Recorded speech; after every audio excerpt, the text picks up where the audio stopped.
Hi guys, inanunsyo ni President Bongbong Marcos Jr. ang kanyang Executive Order 39 para sa price ceiling ng pagbebenta ng bigas sa merkado na ang presyo na isang kilong bigas pag milled rice is 41 pesos at pagka well milled rice is 45 pesos. So ang mga netizen nagbigay ng kanilang opinion sa sinasabi ni PBBM. Bakit daw nung panahon ng kanyang kampanya, isa sa plataforma niya ay bebenta ang isang kilo ng bigas na 20 pesos.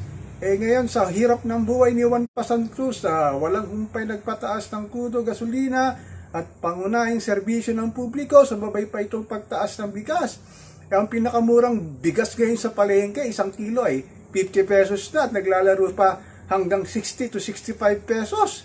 So yung mga mamamayang Pilipino ay hindi na alam, lalo na yung mga nasa laylayan na paano kakain ng 3 beses ang araw sa mahal ng isang kilong bigas.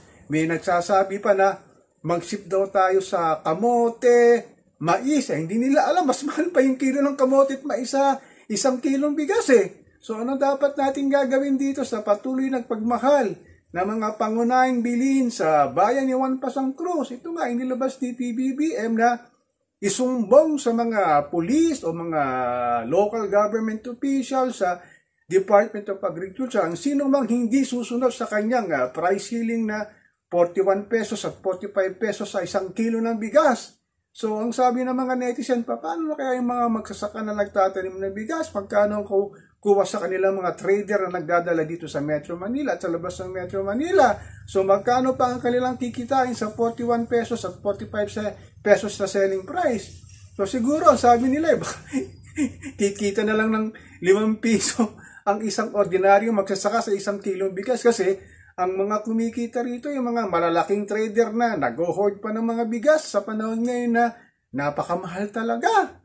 So may mga nagsasabing anyari sa 20 pesos isang kilong bigas, tapos pala kamukat-mukat mo sasabihin niya 41 to 45 pesos, which hindi naman nangyayari dahil nga pumunta ka sa palengke, ang isang kilong bigas na pinakamababa ay 50 pesos. Ngayon na sinasabi ni PBBM na isumbong daw sa mga pulis, sa mga otoridad, sa Department of Agriculture, sa LGU kung meron silang makikitang hindi sumusunod sa itinakdang presyo ng 41 45 pesos.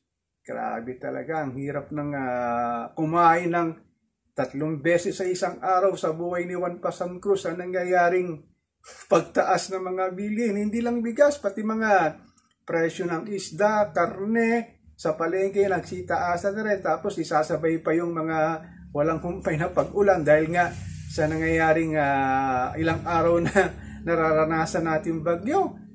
Sabi nila, saan pa kaya pupulutin si Juan Pasan Cruz na hirap na raw sa buhay? Pero sabi ng mga netizen, laban lang talaga hanggat may buhay, may pag-asa.